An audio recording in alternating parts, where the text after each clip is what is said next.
Hi everyone, welcome back to my YouTube channel Vinod learning hub.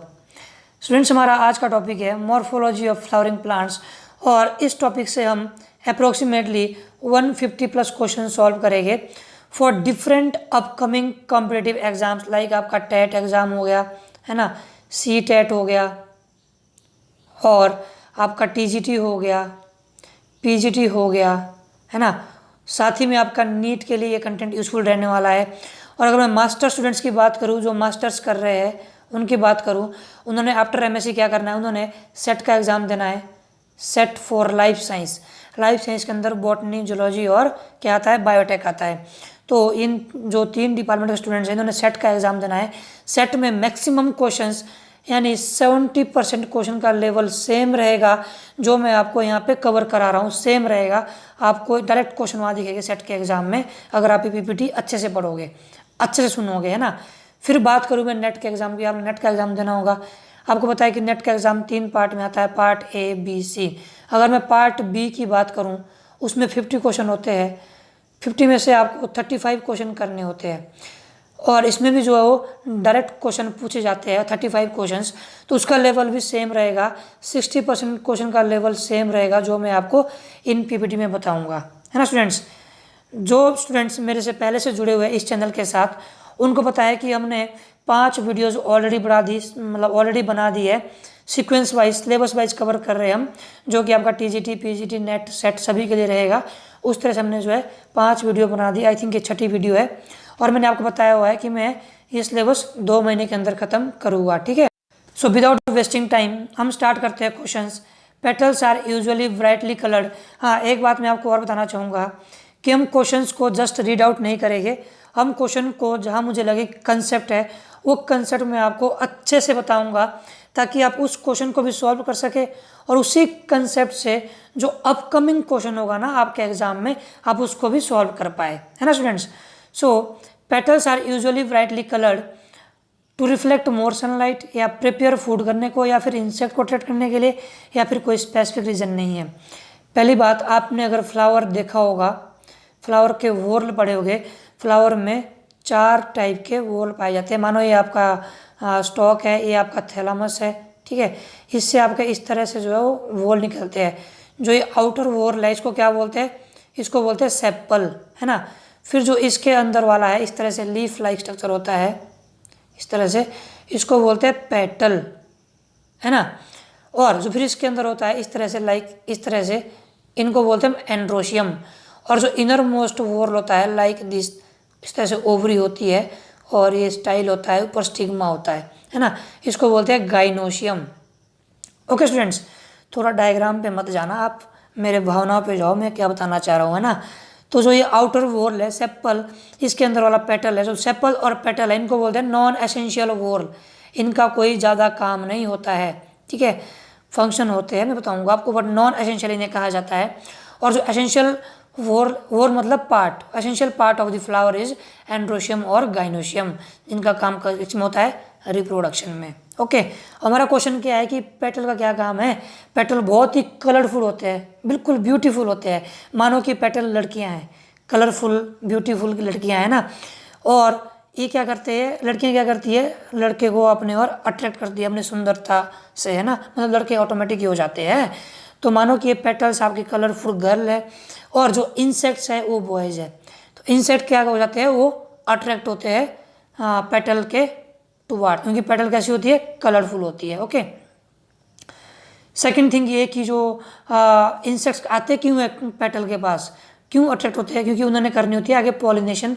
फिर वो उसको बोलते हैं हम इंसेक्ट के थ्रू पॉलिनेशन करना। एक होता है आपका वाटर के थ्रू पॉलिनेशन करना, विंड के थ्रू पॉलिनेशन करना, एक होती है इंसेक्ट के थ्रू, ठीक है। एंटोमोफिली बोलते हैं आई थिंक इसको।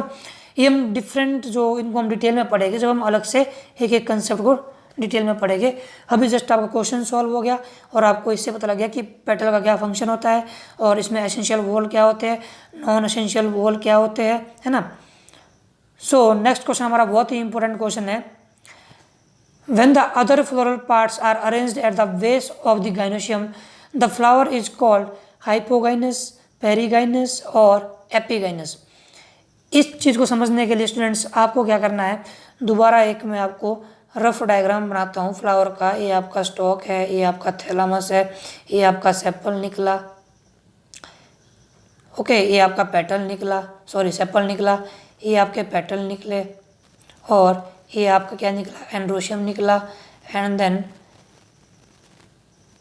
ये क्या निकला, गाइनोशियम निकला, और ये क्या हमारी, ये ओवरी है, हमारी नहीं फ्लावर की ओवरी है, ओके। जैसे मानो ये फ्लावर की ओवरी है, और जितने भी ये चारों जो क्या बोलते हैं वोर्ल है ना, चारों पार्ट है प्लांट फ्लावर के पार्ट्स है, ये ओवरी के नीचे से ग्रो हो रहा है।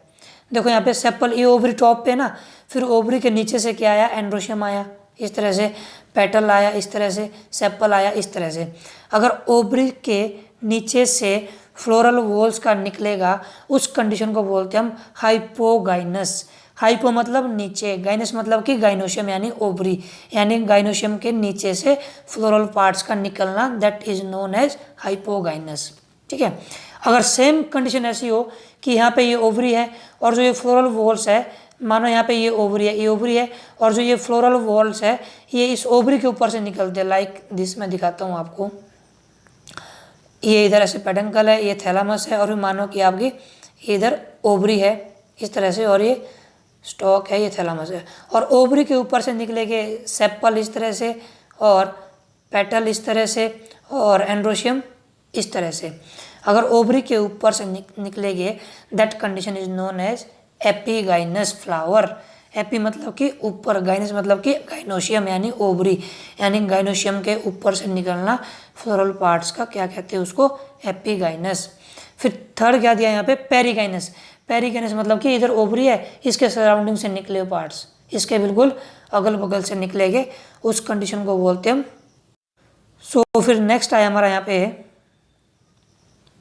when the sepal petals or stamens are situated below the ovary। यहाँ पे हाइपोगाइनस का फंक्शन बताया हुआ है, और मतलब डेफिनेशन बताई हुई है और एग्जांपल बताई हुई है कि हाइपोगाइनस कंडीशन किस में होती है, mustard, china rose and brinjal, ऐसे क्वेश्चन पूछे जाते हैं। और ओवरी कैसी होती है इसमें, सुपीरियर। ये क्वेश्चन मैं आपको बताना भूल गया, हाइपोगाइनस कंडीशन में ओवरी कैसी है, सुपीरियर है, मतलब कि ओवरी टॉप में है यानी सुपीरियर है, बाकी अदर फ्लोरल पार्ट्स नीचे से निकले हुए हैं।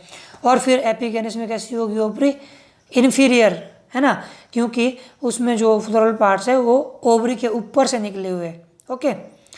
नेक्स्ट है हमारा, the roots are important parts of the plant because, normal सी बात है यार, क्यों है, क्योंकि ये एनकरेज प्रोवाइड कराता है, मतलब प्लांट को सपोर्ट प्रोवाइड कराता है और वाटर को एब्जॉर्ब करता है।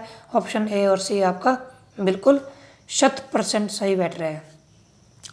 नेक्स्ट क्वेश्चन हमारा, plant produce their own food through photosynthesis, सबको पता है, and we say leaf is the kitchen of plant. Okay, can you recall any example of plant where other parts of the plant also perform photosynthesis. आपको पता है कि photosynthesis क्या होती है, इसको मैंने ऑलरेडी अपने चैनल पे पढ़ा भी दिया है, बट मेरी वो मतलब जब मैंने यूट्यूब पे आना स्टार्ट किया तो मेरी वो फर्स्ट वीडियो थी, तो उसमें थोड़ी बहुत साउंड की क्वालिटी सही नहीं थी, बट कंसेप्ट उसमें बड़ा डिटेल में था, तो मैंने ऑलरेडी पढ़ा दिया है। आप चाहो मैं दोबारा पढ़ा दूँ अच्छे वाइट बोर्ड के साथ विद डायग्राम के साथ, बट उसको तो तब ना, अगर आप चाहे मुझे कमेंट बॉक्स में बताएं कि सर पढ़ाओ, मैं तभी पढ़ा पाऊँगा। अगर आप लोग चाहे नहीं, फिर मैं फिर ऐसे ही पढ़ाऊँगा जो मेरे को सिंपल लग रहा है। फिलहाल मैं आपको सिंपल बात बताऊँ, फोटोसिंथेसिस क्या होती है, लाइट के प्रेजेंस में वाटर और कार्बन डाइऑक्साइड का ग्लूकोज में कन्वर्ट करना, है ना। इसका जो एटीपी का एक्चुअल प्रोडक्ट बनता है वो बनता है एटीपी और NADPH, फिर जाता है रिएक्शन आगे डार्क रिएक्शन में, वो बनाता है ग्लूकोज। ओके, इसको डिटेल में पढ़ा भी लिया है और पढ़ा भी लेंगे। तो ये होता है आपका फोटोसिंथेसिस। और आपको पता है कि फोटोसिंथेसिस प्लांट की कौन से पार्ट में होती है, सबसे ज़्यादा क्लोरोप्लास्ट कहाँ पाए जाते हैं, लीफ में। यही चीज़ ये बोल रहा है। फिर ये बोल रहा है कि कोई ऐसी चीज़ बताओ, कोई ऐसे प्लांट बताओ जिसमें लीफ के अलावा अदर प्लांट के पार्ट्स इन्वॉल्व होते होंगे फोटोसिंथेसिस में। ओप्यून्शिया, कांटेदार, जिसमें स्पाइंस का काम हो, जो स्पाइंस होते हैं ना यानी स्टेम होता है, वो करता है फोटोसिंथेसिस का रोल। एक ओप्यून्शिया हो गया आपका। Stem is modified into A flattened green structure perform the function of leaves, that is photosynthesis. Okay, फिर नेक्स्ट आप यहाँ देख सकते हैं आपका यूफोरबिया। यूफोरबिया का भी स्टेम है जो कि फोटोसिंथेसिस की फोटोसिंथेसिस को कराने में हेल्प करता है। फिर यूफोर्बिया के अलावा आपका एकाशिया है। एकाशिया में क्या होता है आपका जो होता है ना, क्या बोलते हैं, पिटियोल, नीचे में डंडी बताई ना, डंडी जो यहाँ पे फोटोसिंथेसिस का रोल करता है। अकाशिया में पिटियोल, यूफोर्बिया में स्टेम, ओपियंशिया में स्टेम, बाकी अदर प्लांट्स में leaf. Okay, have you visited Sundarban? Sundarban क्या है आपका? एक फॉरेस्ट है जो कि वेस्ट बंगाल में पाया जाता है, यहाँ पे लिखा भी है इन्होंने। और मार्शी एरिया में, ध्यान रखना, मार्शी एरिया मतलब सलाइन कंडीशन में पाया जाता है ये। Forest has huge variety of trees that can adapt to marshy condition. Do you think these plants have special structures? Check the given question. In swampy areas like the Sundarban in West Bengal plant trees bear special kind of roots called. ये question पूछ रहा है students कि जो सुंदरवन है वो ऐसा forest है जो कि मार्शी एरिया में पाया जाता है। मार्शी एरिया मतलब सलाइन कंडीशन, जहाँ पे नमकीन कंडीशन ज़्यादा रहती है। तो वो कैसे सरवाइव कर पाते हैं? क्या उनके पास कोई स्पेशल काइंड ऑफ स्ट्रक्चर है प्लांट का, या स्पेशल काइंड ऑफ रूट्स है जिसके थ्रू वो सरवाइव कर सकती है? यस, उनके पास न्यूमेटोफोर्स रूट पाई जाती है। कैसी रूट्स? न्यूमेटोफोर। न्यूमेटोफोर इसका मतलब है कि ये ऐसी रूट्स होती है जो ट्रीज के बिल्कुल ऊपर निकली होती है। मानो कि आपका ये ट्री की नॉर्मल रूट है, ये नॉर्मल ट्री है हमारा, बट अगर ये ट्री ना होती हुई रूट इस तरह से हो, ऊपर इस तरह से हो रूट, इनको बोलते हैं हम न्यूमेटोफोर रूट्स। इसी तरह से वो प्लांट सर्वाइव कर सकता है, क्योंकि नीचे तो वो मतलब स्टैंड तो उसने ले लिया है प्लांट ने, बट जो उसकी रूट्स है जो न्यूट्रिएंट्स को एब्जॉर्ब कर रहा है वो एयर में है, एरियल पार्ट में है। और इस रूट्स को हम क्या बोलते हैं? नेगेटिवली जियोट्रॉफिक रूट इनको हम बोलते हैं। ओके, और जो आपकी रूट्स नीचे होती है सबमर्ज, उनको बोलते हैं हम पॉजिटिवली जियोट्रॉफिक। ओके, या हम इन रूट को नेगेटिवली फोटोट्रॉफिक रूट भी बोल सकते हैं, किनको? न्यूमेटोफोर्स रूट्स को। नेक्स्ट है आपका climbing roots are found in piper में। मैं आपको बोल रहा हूँ क्लाइंबिंग मतलब कि जो कमज़ोर रूट होती है, जिनको थोड़ा चढ़ने में हेल्प लेनी होती है। Okay, cuticle present above the epidermis is helpful in reducing क्या? ट्रांसपिरेशन रेट को कम करने के लिए क्यूटिकल लेयर प्रेजेंट होती है। The layer of cell outside the phloem meant for giving rise to the root branches is called as pericycle। Normal सी बात है ये। आपने वेस्कुलर बंडल का स्ट्रक्चर देखा होगा। मानो कि ये हमारी आउटर एपिडर्मिस है, ठीक है, फिर यहाँ पे अंदर आपका इनर एपिडर्मिस है, फिर आपका यहाँ पे ये एंडोडर्मिस है। इस तरह से ये पेरिसाइकिल है, अंदर जाइलम और फ्लोएम है। तो कौन सी लेयर होती है? पेरिसाइकिल होती है। किसके बाहर? आपके फ्लोएम के बाहर। Okay, buttress roots can be traced in Salmalia, Ficus और टर्मेलिया। सभी में जो बट्रेस रूट्स पाई जाती है। बट्रेस रूट्स, अब आप बोलेंगे ये कौन सी रूट आ गई बटर की तरह? स्टूडेंट्स मानो कि आपका ये प्लांट है, ये प्लांट है, ये रूट्स कैसी होती है? ये बिल्कुल हॉरिजेंटली ग्रो होती है, इस तरह से हॉरिजेंटली ग्रो होती है, बिल्कुल फैली होती है, ठीक है, बिल्कुल इस तरह से हॉरिजेंटली। ये मतलब क्या करता है? प्लांट का एब्जॉर्प्शन एरिया को इंक्रीज करता है। देखो इतना एरिया क्या होगा इसका? एब्जॉर्प्शन एरिया हो गया। इनको बोलते हैं buttress roots. Okay, the leaf having stomata on both sides are known as amphistomatic. Normal सी बात है। ये मानो कि ये आपकी इधर लीफ है, ये लीफ है। अगर यहाँ भी स्टोमेटा है, यहाँ भी स्टोमेटा है, दोनों साइड स्टोमेटा है, तो उसको बोलते हैं एम्फिस्टोमेटिक। एम्फी मतलब बोथ। अगर निचली साइड हो तो उसको बोलते हैं हाइपोस्टोमेटिक। हाइपो मतलब नीचे। अगर ऊपरली साइड हो उसको बोलते हैं एपिस्टोमेटिक। एपी मतलब ऊपर। ओके, नेक्स्ट है आपका identify the plant if veins are appearing parallel on the leaves. उसको बोलते हैं मोनोकोट। आपको सिंपल सी बात, अगर आपने वेनेशन पढ़ी होगी कि जिसमें तो आपकी मानो ये लीफ है आपकी, जिसमें आपकी इस तरह से वेनेशन हो, बिल्कुल पैरेलल हो, एक दूसरे के साथ हो, उसको बोलते हैं हम क्या बोलते हैं? उसको मोनोकोट लीफ। और जिसमें रेटिकुलेट हो उसको बोलते हैं dicot leaf. Okay, evaporation in plants is restricted by cuticle. Repeat हो गया क्वेश्चन अभी की अभी। Tall pillar like mesophyll cell present in the internal parts of the leaf is known as pellucid parenchyma। ये एक समझने वाली बात है, छोटी सी कंसेप्ट है, इसमें अच्छा कंसेप्ट है। फिर से देखो, मैं आपको यहाँ पे लीफ बनाता हूँ। वैसे तो मैं ग्रीन कलर ढूंढने की कोशिश कर रहा हूँ ना, पर मेरे को इसमें ज़्यादा फंक्शन पता नहीं है कि ग्रीन कलर कहाँ से आएगा। फिलहाल छोड़ो, हम लाल पत्ती बनाते हैं जो बना रहे हैं अभी तक। ये लीफ है। ओके, अब क्वेश्चन क्या बोल रहा है? Tall pillar like mesophyll cells found in the internal parts of the leaf is known as. क्या होता है? देखो लीफ है, इसमें 2 टाइप के सेल पाए जाते हैं। एक होते हैं इस तरह से टॉल हो, बिल्कुल लंबे जैसे हो, इस तरह से। एक होते हैं स्पेरिकल, इस तरह से। जो टॉल सेल होते हैं इसको बोलते हैं पेलेसाइड। क्या बोलते हैं? पेलेसाइड सेल। इनके पास भी क्या होता है? क्लोरोप्लास्ट होता है। और जो सर्कुलर सेल होते हैं इनको बोलते हैं स्पॉन्जी। क्या बोलते हैं? स्पॉन्जी सेल बोलते हैं। और जैसे कि आपको पता लग गया, पेलेसाइड सेल कैसे होते हैं? Tall pillar like. और स्पंजी कैसे होते हैं आपके? स्पेरिकल। तो आपको ये डाउट जो क्लियर होना चाहिए। Okay, trichomes present on the roots are used for absorption.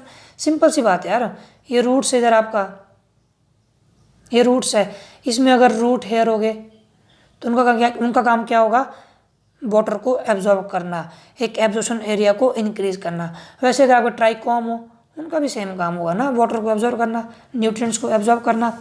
एक अच्छा क्वेश्चन आ गया, which of the following cells help in the rolling of leaves in dry weather.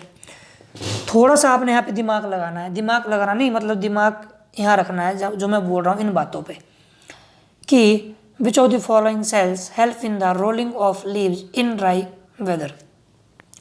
Answer तो है इसका वोलिफॉर्म सेल्स, पर आपको समझना पड़ेगा वोलिफॉर्म सेल्स कहाँ होते हैं, क्या होते हैं और कैसे काम करते हैं। फिर से एक बार दोबारा बनाते हैं हम लाल पत्ती, सड़ी फड़ी पत्ती। ये बन गई आपकी लाल पत्ती। फिर से बोल रहा हूँ, लग रहा है मैंगो आम लग रहा है ना, मेरे डायग्राम पे मत जाना, क्योंकि जिस पे बना रहा हूँ ना मैं ये पेंसिल, कभी खुद ट्राई करना, कभी आपको ही पता लग जाएगा। ओके चलो छोड़ो, ये आपकी मिड रिब है, सेंट्रल लिब है। अब यहाँ पे मानो कि अपर साइड होते हुए क्या होते हैं? वोलिफॉर्म सेल होते हैं।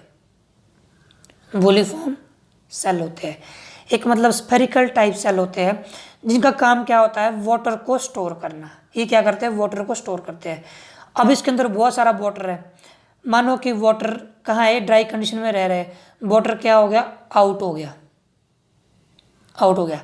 जैसे ही वाटर आउट हो गया, ये सेल कैसा बन गया? फिर फ्लैसिड, बिल्कुल सिकुड़ गया। सेल कैसा बन गया? फ्लैसिड बन गया। ओके, यानी वोलिफॉर्म सेल क्या हो गए? फिर जैसे ये फ्लैसिड बन गया, फिर ये लीफ क्या करेगी? ये लीफ यहाँ से रोल्ड आउट होगी, थोड़ी घूमेगी, रोल्ड आउट होगी। कैसे रोल्ड आउट होगी बेटा? मिनट, मानो पहली लीफ आपकी ये नॉर्मल लीफ है, ये ठीक है, जिसके अंदर यहाँ पे वोलिफॉर्म सेल है। जैसे यहाँ से मतलब पानी बाहर निकल गया, फ्लैसिड हो गया, फिर लीफ कैसी बन जाएगी? इस तरह से बन जाएगी लीफ, इस तरह से रोल्ड आउट हो जाएगी। क्यों रोल्ड आउट होगी? क्योंकि ये ड्राई कंडीशन में रह रही ना, सूखे में रह रही है। और वो सूखे में क्या होता है? धूप ज़्यादा लगती है, लाइट ज़्यादा पड़ती है, जिससे क्या होती है? ट्रांसपिरेशन ज़्यादा होती है। तो जो वोलिफॉर्म सेल है वो लीफ को रोल्ड आउट करता है, मतलब सिकुड़ने की कोशिश करता है, ताकि उसका ट्रांसपिरेशन एरिया कम हो जाए, ट्रांसपिरेशन रेट कम हो जाए। ट्रांसपिरेशन मतलब कि water loss in the form of water vapour. अगर वाटर वेपर का लॉस कम करना है तो वो उसके एरिया को कम करना है, कम करता है। कैसे कम करता है? उसको रोल्ड आउट करके, उसको घुमा के, टेढ़ा मेढ़ा करके। ये हो गया। जैसे ही इसके पास दोबारा सफिशिएंट अमाउंट ऑफ वाटर आता है, फिर ये वोलिफॉर्म सेल क्या करता है? इसको दोबारा वापस अपने शेप में लाता है, वापस आ गई अपने शेप में। मतलब कि वोलिफॉर्म सेल क्या करता है? लीफ की मूवमेंट, मोटर एक्टिविटी, उसके रोलिंग एक्टिविटी जो है वो कौन एक्ट करता है? वोलिफॉर्म सेल। देखो लिखा भी यहाँ पे है, पढ़ लेना आप, मैंने समझा दिया। Dash dash leaf is a compound leaf that has smaller leaflet attaching a compound point. Normal सी बात है, पाल्मेट। प्रॉप और pillar roots are called as adventitious roots. Prop roots और पिलर रूट्स उन रूट को बोलते हैं जिनका ओरिजिन अदर देन रेडिकल से हो। आपको पता है ना कि जो एक नॉर्मल सीड होता है ना, मानो कि आपका एक सीड है, इसमें एक प्लीम्यूल निकलता है। क्या निकलता है? प्लीम्यूल सबसे पहले, जो कि शूट सिस्टम बनाता है। ओके, यहाँ से रेडिकल निकलेगा। क्या निकलेगा? रेडिकल, जो कि रूट सिस्टम बनाता है। ओके, तो जो रूट तो रेडिकल से निकली होगी वो तो नॉर्मल रूट है, आपके टैप रूट वगैरह, बट जो रूट आपके रेडिकल के अदर पार्ट से निकलेगी उनको बोलते हैं adventitious roots. Okay students, so next है आपका velamen is a tissue found in aerial roots of some orchids Vanda which of the following has a succulent root asparagus leaves develop from nodes. आपको पता है ना nodes और internode क्या होते हैं? नोड्स और इंटरनोड क्या होते हैं आपने देखा होगा। फिर से आपका लाल प्लांट आ गया, ये इधर प्लांट है, इस तरह से यहाँ पे नोड्स होते हैं, ये मानो कि नोड है। क्या है? नोड। इसके बीच का एरिया क्या है? इंटरनोड। नोड ऐसा पार्ट है जिससे लीफ निकलती है, लीफलेट निकलती है, ब्रांचेस निकलती है, बड्स निकलते हैं, बड। ठीक है। Penetrating roots of Cuscuta are होस्टेरिया, मतलब जो कस्कुटा प्लांट है उसका जो होस्टेरिया रूट्स है वो पेनिट्रेट करती है नीचे न्यूट्रिएंट्स को एब्जॉर्ब करने के लिए। Adventitious roots are adventitious in their place of origin, मैंने बताया था ना, ओरिजिन की वजह से उसको एडवेंटिशियस बोलते हैं क्योंकि उनका ओरिजिन रेडिकल के अदर पार्ट से होता है, रेडिकल से नहीं होता है, अदर पार्ट ऑफ प्लांट से होता है। नेक्स्ट है आपका the evolutionary most advance inflorescence is found in dahlia. ये रट्टा बेस्ड है, मेमोरी बेस्ड क्वेश्चन है, तभी मैं इनको एक्सप्लेन नहीं कर रहा हूँ और इसमें एक्सप्लेन करने का कुछ है भी नहीं है। One of the following is considered as most evolve, that is capitulum. Okay, sessile flowers can be traced in inflorescence catkin. inflorescence क्या होती है? फ्लावर की arrangement. cells which contain the crystal of calcium carbonate is known as idioblast। पिछला हमने lecture पढ़ा था, उसमें भी ये क्वेश्चन आया था। पिछला लेक्चर किसमें था? एनिमल किंगडम में था शायद, नहीं उससे पहले जो था ना उसमें पढ़ा था हमने ये। विच of the following is an oil seed plant? sunflower। among the following which one is the richest source of protein? Soybean, Glycine max. जो होते हैं ना जिम वाले बंदे, वो सोयाबीन कच्चे ही खा जाते हैं पानी में डुबोने के बाद, क्योंकि वो प्रोटीन रिच होते हैं। A milk like preparation can be made from the seed of Glycine max. Inflorescence of Solanaceae is cymose. Botanical name of peepal tree Ficus religiosa. जो ये इन्फ्लोरेसेंस वगैरह ना ये रट्टा बेस्ड है, आपको रट्टे में याद रखनी पड़ेगी दोस्त। Plant which opens during night and close in day time known as night queen. Bulliform cells are also known as a motor cells, हमने पढ़ लिया अच्छे से। निमेटोफोर्स ऑल्सो नोन एज या also poses lenticels, function same है respiration का, जो हमने पढ़ लिया। Fruit and leaf drop at early stage can be prevented by the application of oxygen. ये जब हम हार्मोन वाला चैप्टर पढ़ेंगे उसमें हम देखेंगे ऑक्सीजन का क्या काम होता है, साइटोकाइनिन का, जिबरेलिक एसिड का, इथाइलिन का। नॉर्मली ऑक्सीजन जो है रूट बढ़ाता है, साइटोकाइनिन जो शूट बढ़ाता है, जिबरेलिन जो गिर्थ बढ़ाता है, इथाइलिन जो फ्रूट की राइपनिंग करता है। क्वेश्चन पूछ रहा है कि फ्रूट की अर्ली स्टेज में राइपनिंग को कौन रोकता है? वो रोकता है ऑक्सीजन, क्योंकि वो प्लांट की रूट बढ़ाने में ज़्यादा फोकस करता है। Bell shaped flowers are found in datura. Epiphytic root मतलब कि those root which are grow in the other plant parts known as orchids. Monocot leaf can be distinguish from the dicots. Stomata is equally distributed on both. नहीं, stomata जो है वो dicots में lower parts में ज़्यादा होते हैं, अपर parts में कम होते हैं। Parasite cells on both upper and lower side. नहीं, पैरासाइट सेल जो है ओनली लोअर साइड में पाए जाते हैं। पैरासाइट मतलब कि वो pillar like cell.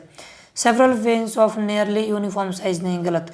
All of the above, चारों जो है ये गलत है। Which one of the following is not a flower? Show एक फ्लावर है, लक्सर एक फ्लावर है, वाटर लिली फ्लावर है, sunflower is not a flower. ठीक है, ये तो एक इन्फ्लोरेसेंस है, बहुत सारे फ्लावर गुच्छे में रहना, इसको आई थिंक क्या बोलते हैं उसको यार, इन्फ्लोरेसेंस को कैटामीन, कैटकामीन ऐसे नाम है, दिमाग से मेरा वो स्किप हो गया। अगर आपको याद आ रहा होगा कमेंट बॉक्स में बताना मुझे भी। Fruit formed from an inflorescence is called as composite fruit. The most important function of inflorescence is help to attracting insect for pollination. हमने स्टार्टिंग में पढ़ लिया, ये लड़की वाला मामला है। Type of inflorescence in a plant showing polygamous condition and lateral styles is compound corymb. The cotyledon in monocot plant is one and terminal. An example of special racemose inflorescence capitulum, ये capitulum यहाँ पे बोला जा रहा था, sunflower की inflorescence capitulum. In Opuntia, spines are modification of, but in Opuntia, spines are the modification of the leaf. If the flowers are borne on either side of the same node, then the phylotaxy known as opposite, एक दूसरे बिल्कुल एक दूसरे के opposite में होना, उसको बोलते हैं opposite phylotaxy। Second whorl of a flower क्या बोलते हैं? पेटल, हमने पहले ही पढ़ लिया। Gynoecium with fused carpel is known as a syncarpous. अगर गाइनोशियम जो है वो बिल्कुल फ्यूज्ड कंडीशन में हो उसको बोलते हैं सिनकार्पस। अगर फ्यूज्ड कंडीशन में नहीं हो उसको बोलते हैं एपोकार्पस। सिन गाइनोशियम मतलब सिन जेनेशियम मतलब अगर आपका एंड्रोशियम जो फ्यूज्ड कंडीशन में हो उसको बोलते हैं syngenesious. Diadelphous androecium मतलब कि दो ग्रुप में हो। One internode long runner stem of aquatic plant called as offset. ये मैच द फॉलोइंग के देख सकते हैं आप यहाँ पे। जो बेसल प्लेसेंटेशन है आपकी वो होती है आपकी मैरीगोल्ड में, फ्री सेंट्रल होती है आपकी डायंथस में, पैराइटल होती है आपकी एर्गमोन में, और एक्साइल होती है आपकी लेमन में, और फिर आपका जो मार्जिनल होती है आपकी वो होती है पी में। Aleurone layer of maize grain is specially rich in proteins. Aggregate fruit develops from multicarpellary apocarpus ovary. Okay. In Mirabilis jalapa, the roots are tuberous. Which of the following is not related to leguminaceae paddy? क्योंकि tamarind, serratia, green gram, all these all are related to leguminaceae family. Epistomatic stomata are found in aquatic plants में, क्योंकि aquatic plant को जो वो float करते हैं आपके समुद्र में या कहीं भी वाटर कंडीशन में। जब वो फ्लोट करेंगे तो उसके स्टोमेटा कैसे होंगे? ऊपर हो गए, एपी अपर पार्ट में हो गए, ताकि वहाँ पे वो रेस्पिरेशन और गैस एक्सचेंज का काम कर सके। A fleshy root which is tapering at both ends is known as fusiform roots which is not a product of root called potato. Anthotaxy is arrangement of flowers in Hypomea batatas.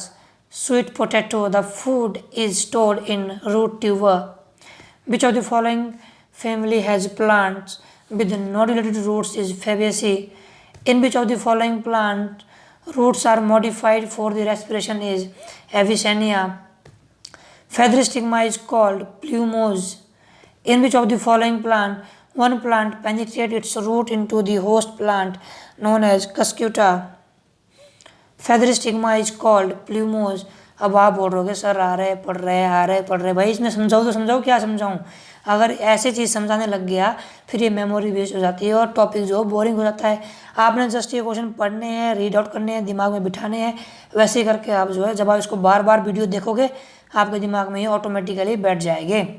Gram belongs to the family of Papilionaceae, which is also known as Leguminaceae. Climbing roots occur in Vanilla. अब देखो, अब वेनिलिया एक plant, अब क्या समझाऊँ मैं इसको? मैंने क्लाइंबिंग रूट आपको पहले बोल दिया है। ऐसी रूट जो ऐसे जाती है, चढ़ के जाती है, बिल्कुल चढ़ के, मतलब कि मानो कि आपका ये प्लांट है ये, तो रूट कैसी होगी? जो इस तरह से जाएगी बिल्कुल इसके साथ, इनको बोलते हैं क्लाइंबिंग रूट्स। ओके। होस्टेरिया और sucking roots occur in cuscuta. Buttress roots क्या होती है, कैसे ग्रो करती है? हॉरिजेंटली, मैंने आपको बता दिया ना पहले भी। White spongy floating roots occur in Jussiaea. Thorn differ from prickles in having all of the above, endogenous origin, vascular supply और bark. Okay. Stem tendrils occur in Vitis. Underground stem is rhizome in plants Gloriosa. Which of the following is not a rhizome? Turmeric rhizome है, ginger है, सब है। Colocasia is not a rhizome. Root cap is largest in Pandanus plant में root cap सबसे largest होती है। So next है आपका thick underground stem growing parallel to soil surface is known as rhizome. swollen lower end of leaf stalk is pulvinous.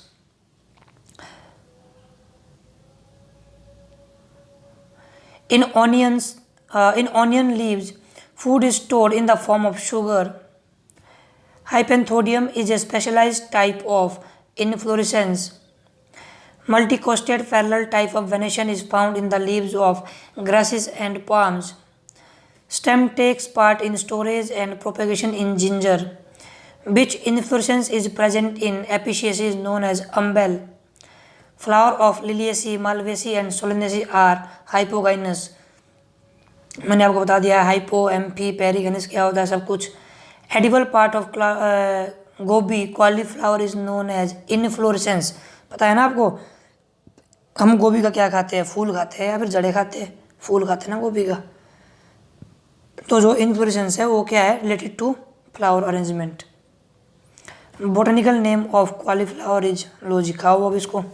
Brassica oleracea variety botrytis. आपको मैं ये चीज़ें बता दूं, जहाँ ये लिखा हो ना VAR का मतलब है वैरायटी, मतलब कि ब्रासिका आपका जीनस है, ओलेरेसिया आपकी स्पीशीज़ है, और जो इसके अंदर भी वैरायटी है वो है botrytis. Okay.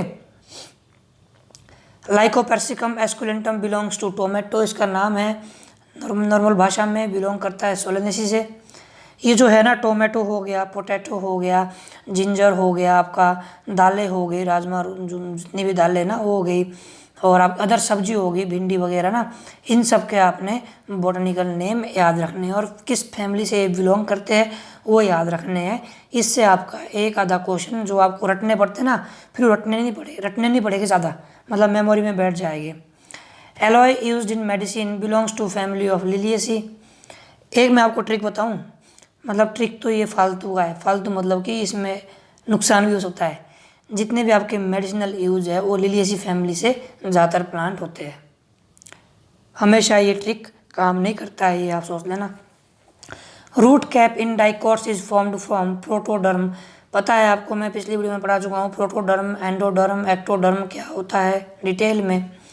Rhyphites are needle-like crystal of calcium oxalate which are specially found in Pistia. थोड़ी एनर्जी मेरी डाउन हो गई है, आप सोच रहे होगे क्या हो गया.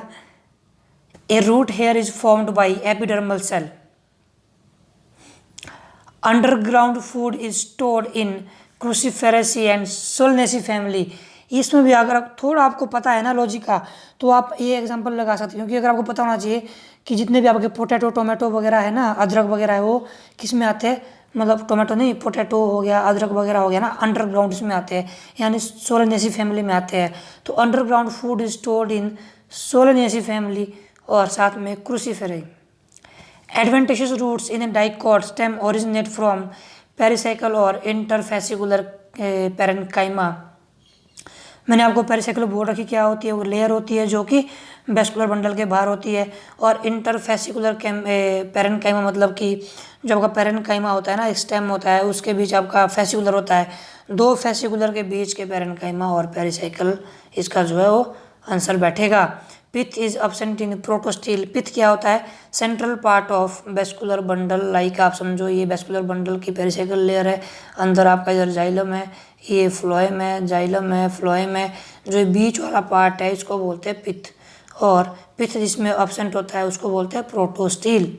Lightest wood memory based important question, कौन सी है आपकी सबसे हल्की वुड कौन सी है आपकी? इसको आप ऑचरोमोया भी बोल सकते हैं, ऑक्रोमोया भी बोल सकते हैं जीनस को. बाकी आप लेगोपस आपका बेलसराई. Botanical name of soybean Glycine max. हमने क्या पढ़ा था, और सबसे ज़्यादा प्रोटीन रिच ग्लाइसिन मैक्स है ना, इस तरह से. Correct floral formula of Liliaceae. ये फ्लोरल फार्मूला है, मैं आपको बता देता हूँ कि इनके मतलब क्या होते हैं. स्टूडेंट्स, BR का मतलब होता है ब्रैक्टिएट, इस साइन का मतलब होता है जाइगोमॉर्फिक, इसका होता है बाइसेक्सुअल, यानी मेल सेक्स और फीमेल सेक्स दोनों प्रेजेंट है. P का मतलब होता है पेरियंथ. पेरियंथ मतलब कि इस फ्लावर में हम कैलिक्स और कोरोला को आइडेंटिफाई नहीं कर पाएंगे, मतलब सेपल और पेटल को नहीं पहचान पाते, उस कंडीशन को बोलते हैं पेरियंथ। पेरियंथ +3 कंडीशन में है और आपका एंड्रोशियम 3+3 में है कंडीशन में, एंड्रोशियम आपका, गाइनोशियम आपका 3+3 कंडीशन में है, ब्रैक्टिएट है और सुपीरियर है, मतलब कि ओवरी कैसी इस बीच डंडा है ना ये, इसका मतलब है सुपीरियर ओवरी। और आपको पता है सुपीरियर ओवरी कैसी होगी, यानी जितने भी इसके फ्लोरल पार्ट्स है वो इसके नीचे से ग्रो होंगे, है ना। बाकी अगर आप डिटेल में चाहते हैं इन फैमिली के बारे में तो मैं अलग से एक वीडियो बना दूंगा, इसमें सारी फैमिलीज उनके एग्जांपल जो कवर कर दूंगा, बट वो तब बनाऊंगा अगर आपका कमेंट बॉक्स में रिक्वेस्ट आएगी सर बनाओ। Okay, among the following which one is the richest source of protein gram दालें। The inflorescence in Gramineae is spikelet, capitulum inflorescence is seen in Compositae, Allium cepa belongs to the family of Liliaceae, and important question, Colchicum plant which gives colchicine alkaloid belongs to which family. क्या बोला मैंने थोड़ी देर पहले आपको, जितने भी आपके, जितने नहीं मैक्सिमम आपके जो मेडिसिनल प्लांट है वो किससे बिलोंग करते हैं, लिलिएसी फैमिली से। In some plants like Nerium stomata is present in a cavity known as stomatal crypts. Air space in the leaf is created by aerenchyma, क्या बोलते उसको, एरनकाइमा नाम ही बोल रहा है एयर स्पेस। कोलनकाइमा ऐसे सेल होते हैं जो प्लांट को फ्लेक्सिबिलिटी प्रोवाइड कराते हैं। क्या प्रोवाइड कराते हैं, फ्लेक्सिबिलिटी, मतलब कि जो प्लांट हवा में इधर उधर नाचता है ना, ऊपर नीचे नाचती टहनियाँ, वो इन कोलनकाइमा सेल की वजह से नाचती है। और जो रिजिडिटी बनाता है, स्टेम खड़ा रहता है बिल्कुल, मतलब कठोर होता है, वो होता है डेड सेल स्क्लेरेनकाइमा के थ्रू। और जो ये पेरेनकाइमा है ये होते हैं फूड स्टोरिंग सेल, और पेलासाइड क्या होते हैं, स्पंजी क्या होते हैं, वो हमने पढ़ लिया है। Okay students, so this is all about of morphology of flowering plants. अगर आपको ये PDF चाहिए होगी तो 9805032252 में मुझे आप व्हाट्सएप कर सकते हैं, मैं आपको PDF प्रोवाइड करा दूंगा। और अगर आपको कंटेंट सही लगा हो चैनल को सब्सक्राइब करना, मेरी मेहनत पे दया आती होगी थोड़ी बहुत तो शेयर भी कर देना अपने दोस्तों के साथ, ताकि मेरा भी थोड़ा फ़ायदा हो, सब्सक्राइबर बढ़े। मैं जितने सब्सक्राइबर बढ़ेंगे, मैं हर वीडियो में बोलता हूँ सब्सक्राइबर बढ़ेंगे, व्यूज आएंगे, मैं मोटिवेट होऊंगा। मैं मोटिवेट हुआ तो जहाँ मैं आपको ये तैयार करने के लिए 3 घंटे लगा रहा हूँ वहाँ मैं 4 घंटे लगाऊंगा, और अच्छा आपको क्वालिटेटिव कंटेंट बनाऊंगा ताकि आपको फ़ायदा हो। तो अगर आप अपना फ़ायदा चाहते हो तो फिर मेरा फ़ायदा करो। मेरा फ़ायदा कैसे होगा, सब्सक्राइबर बढ़ने से, वीडियो शेयर करने से, व्यूज़ और लाइक आने से मेरा फ़ायदा हुआ, तो आपका फ़ायदा तो मैं करा के ही छोड़ूंगा। Okay, so students, this is all about of today, thanks for watching.